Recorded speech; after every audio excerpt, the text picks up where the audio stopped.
Alcatraz. The name alone strikes fear. A fortress built to contain America's most dangerous criminals. And yet, once upon a time, it held a man so cunning, so audacious, that even this island prison couldn't contain the legend he left behind. His name? Victor Lustig, a master of deception, a virtuoso of the con, a man whose schemes shook entire economies. And yet, his most infamous crime: he sold the Eiffel Tower, twice. This is the incredible true story of how a petty thief rose to become the most wanted con artist in the world. Victor Lustig, or whoever he really was, is believed to have been born around 1890 in Hostine, a small town in what was then Austria-Hungary, now the Czech Republic. But the truth we'll never know for sure. He lived in shadows, wrapped in lies, moving through the world under at least 45 different aliases, each name a new identity, each city a fresh hunting ground. Victor's childhood was bleak. Raised in crushing poverty, his earliest memories were of hunger and hardship. His parents, dirt-poor peasants, split when he was just 8. He was passed off to relatives who treated him more like a burden than family. At just 12 years old, Victor made a bold decision. He ran away from home. He chose the freezing, unforgiving streets over a loveless home. He begged, he stole, he survived. But one night in Budapest, 1903, something inside him changed forever. 13 years old, starving, rifling through garbage behind a luxurious hotel. Then he saw them. A wealthy couple sat on a private balcony as waiters served them course after course of decadent food. But they didn't eat, not a single bite. They got up and disappeared inside, leaving the feast untouched. To Victor, this was a revelation, that some people had so much they could throw away food while he starved. That was the night he made a vow. If the rich could live like this without care, then he'd never feel guilty stealing from them. From that moment on, Victor didn't just steal to survive, he stole to win. By his late teens, Victor had graduated from petty theft to master-level street scams.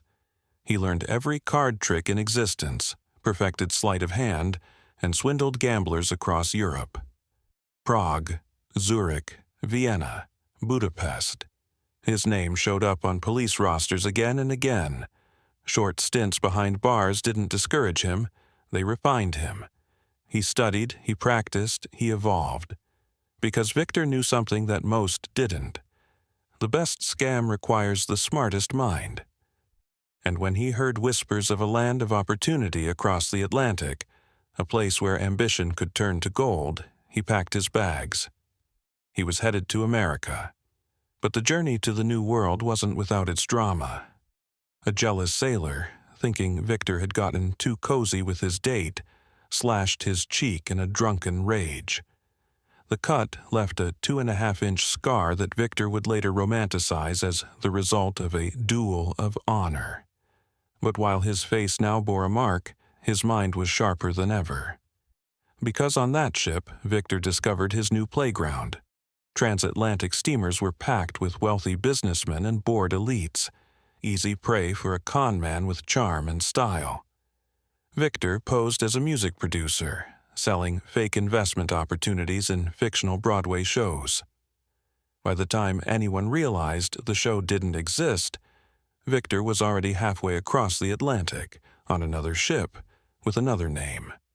For years, he cruised back and forth between Europe and America, living lavishly off his marks.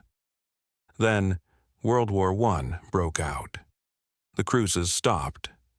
So did Victor. Where he went and what he did during those war years remains a mystery. But when the dust settled, a very different man stepped off a ship in New York City.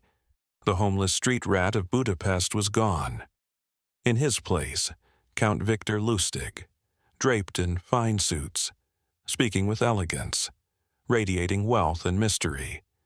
He claimed to be an exiled aristocrat, banished from Europe by political turmoil, and America believed every word. He didn't just blend in, he thrived. People trusted him, wanted to invest with him, wanted to be him. He had become exactly what he needed to be, the perfect gentleman thief. In 1919, he married a woman named Roberta. She fell head over heels for him and stayed, even after she learned he wasn't a count but a con artist. But love wasn't enough to keep Victor clean, because the 1920s had arrived, and for Victor, the Roaring Twenties meant one thing: opportunity.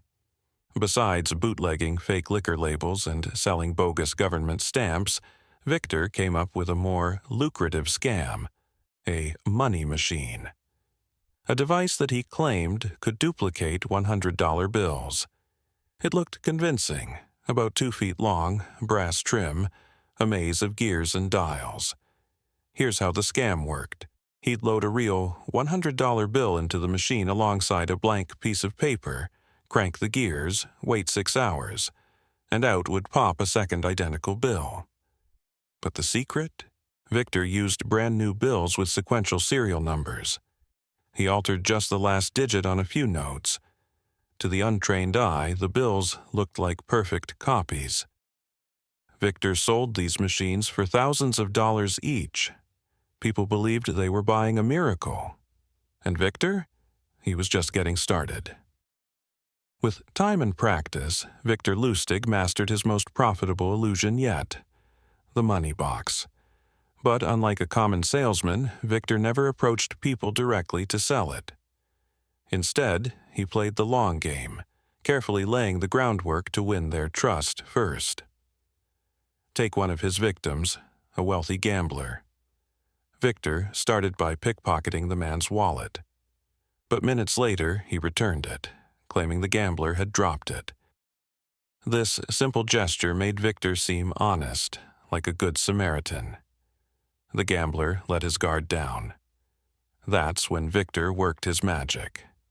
He casually struck up a conversation. Nothing salesy, just small talk. Eventually, he mentioned, almost reluctantly, a strange device he'd been experimenting with: a box that could duplicate money. Then, just as quickly, he clammed up about it, which of course only made the gambler more curious. The victim would eventually beg to see a demonstration. Victor, pretending to be hesitant, would finally agree. They'd head up to his hotel room. There, he would insert a crisp $100 bill into the machine, but he warned, it takes 6 hours to duplicate. Perfect. That gave them time to chat, drink, maybe even play cards. When they finally returned to the room, the machine would eject not just one, but 2 identical $100 bills. And it worked, because Victor had made it work. He had secretly hidden a second bill inside the box beforehand. Using his counterfeiting skills, he had modified the serial numbers so they matched the first bill exactly. It wasn't fake money. It was a real, authentic bill he'd withdrawn from the bank. And when the victim took it to be verified, the bank teller confirmed it was genuine. That moment, that confirmation, was the hook. Now convinced the box really could duplicate money, the victim would hear Victor casually mention that he needed cash fast. He had some emergency, and he was frustrated that the box only printed 1 bill every 6 hours. This led to the next inevitable step. The victim would offer to buy the box. Victor, always targeting wealthy men, gamblers, businessmen, high rollers, knew exactly who had the cash. And to them the idea of owning a personal money printer was irresistible. They saw it as a one-time investment for unlimited returns, and so Victor sold box after box across the country, each for tens of thousands of dollars. The brilliance? That 6-hour printing time gave him the perfect head start. By the time his victims realized the box was nothing more than a carved wooden prop, Victor Lustig had vanished. But here's the real genius of it all. Nobody ever went to the police. Why? Because how do you tell the cops you paid a fortune for a counterfeit money printer that didn't work? Most victims swallowed their shame and moved on, too embarrassed to admit they'd been duped. Well, most of them. One wealthy woman, Billy Moy Scheibel, wasn't like the others. After being conned, she spent weeks tracking Victor across state lines. When she finally found him in another hotel room, you'd expect her to confront him with anger. But instead, she was impressed. So impressed, in fact, that she proposed a partnership. Not only did they begin working scams together, they became lovers. Victor even left his wife to be with her. He would eventually regret that decision. But for now, everything was going Victor's way, and he was already preparing for the greatest con of his life, one that would put him in the history books. In May 1925, Victor Lustig came across a newspaper article detailing the deteriorating state of the Eiffel Tower. The piece explained that repairing the iconic structure would be more expensive for the French government than simply tearing it down. Originally built for the 1889 World's Fair in Paris, the Eiffel Tower was intended to be temporary, set to be demolished 20 years later. But by 1909, Parisians had grown attached to the towering landmark, and it remained standing. Yet by 1925 its condition had worsened, and discussions about demolishing it had resurfaced. For Victor, this was more than just news. It was an opportunity. An idea sparked in his mind, one that would cement his name in the annals of history's greatest con artists. He was going to sell the Eiffel Tower. Later that month, Victor arrived in Paris with his trusted accomplice, Dan Collins. As with all his schemes, this one was meticulously planned. Every detail was calculated. First, Victor used his extensive criminal connections to acquire forged stationery and credentials from the French Ministry of Posts and Telegraphs, the department responsible for the Eiffel Tower. Armed with these fake documents, he booked a room at a luxury hotel in Paris, posing as a government official. From there, he sent official-looking letters to 6 of the largest scrap metal dealers in Paris, inviting them to a private meeting at his hotel to discuss a highly confidential matter. Once they gathered, Victor delivered a carefully rehearsed speech, spoken in flawless French. He explained that the government had decided to demolish the Eiffel Tower, but due to fears of public outrage, the decision had to be kept secret for now. He informed the dealers that they were being given an exclusive opportunity to bid on the rights to the tower's valuable scrap metal. Victor's performance was flawless. He made the dealers feel important, swore them to secrecy, and dazzled them with his knowledge of the tower's specifications, its height, weight, and even the number of rivets holding it together. But what truly captured their attention was the figure he mentioned, 7,000. That was the number of tons of high-quality iron they stood to gain. Each of the scrap dealers eagerly submitted sealed bids for the project. But Victor had already chosen his target, André Poisson, a dealer desperate to land a big contract to elevate his business. After the meeting, Victor asked André to stay behind. Once they were alone, he began complaining about the hardships of his government job, subtly hinting that a bribe could make things easier. For André, this was a relief. It explained the secrecy of the meeting and made everything feel even more legitimate. Bribes were a normal part of business for him.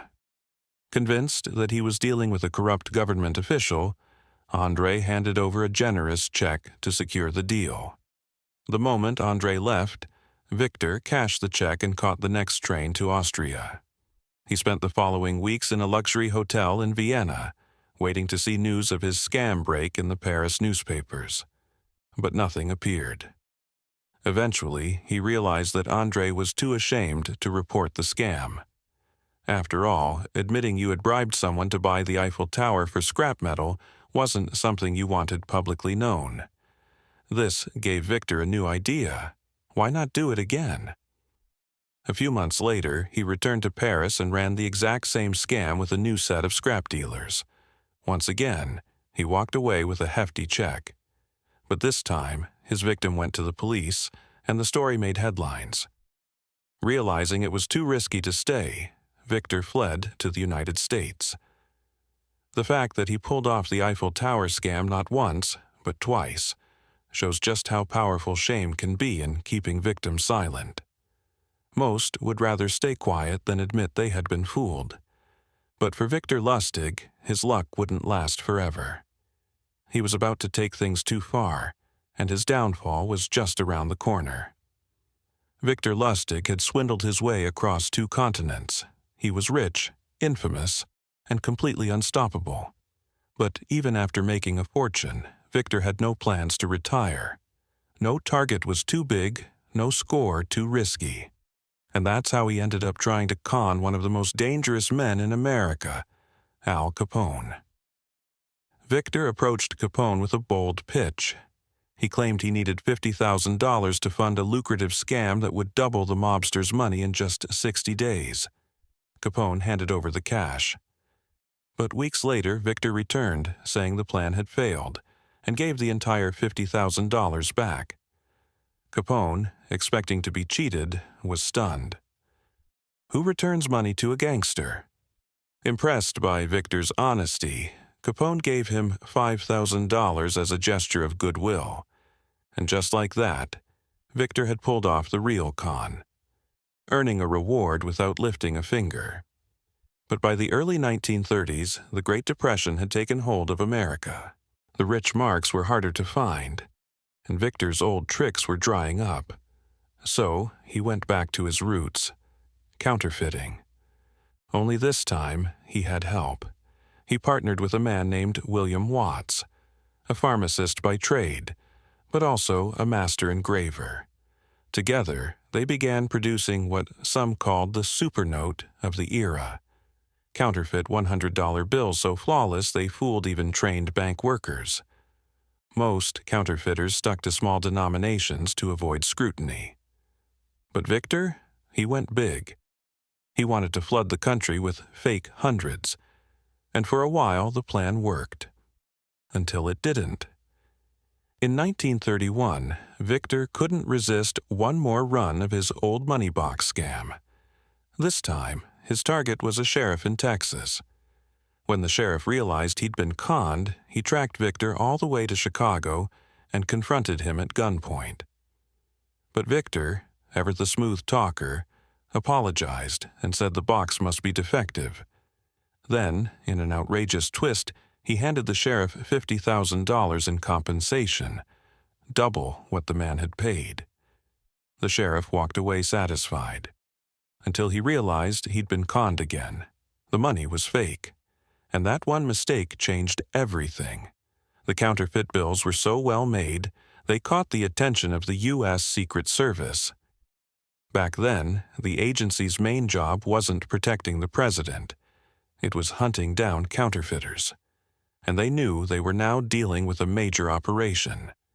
Victor and Watts had already injected over $1 million in fake bills into circulation. That kind of fraud wasn't just criminal. It was a threat to national economic stability. So, in 1934, a special task force was created. It included Secret Service agents, Treasury Department officers, state troopers, and New York detectives. Their target, Victor Lustig. But in the end, it wasn't a police sting or high-speed chase that brought Victor down. It was a phone call. In May 1935, someone anonymously tipped off the authorities with the exact address of Victor's counterfeiting headquarters. Days later, another call revealed the precise time Victor would show up. When he did, federal agents were waiting. There's strong reason to believe that tip came from Billie Mae, the same woman who had once fallen for Victor and even become his partner in crime. But after Victor left her for another woman, it's said she betrayed him out of revenge. Whatever the truth, the law finally had Victor Lustig. The charges were severe. No charm, no trickery could talk him out of producing millions in counterfeit cash. But Victor had one last trick left. That September, he escaped from Manhattan's Federal Detention Center, a prison considered escape-proof. He made a 50-foot rope from bed sheets, sawed through his window bars using smuggled pliers, and rappelled down the side of the building. All the while, he posed as a window washer, casually wiping glass as he descended. On his pillow, he left a note for the guards, taunting them one last time. Unfortunately for Victor, the manhunt that followed was relentless. His reputation was too notorious now, and law enforcement wanted to make an example of him. Within a month, he was recaptured. This time, there would be no more escapes. Victor Lustig, now going by the alias Robert Miller, was sentenced to 20 years in Alcatraz, America's most infamous maximum security prison. Some believe Robert Miller may have been his real name, uncovered by authorities.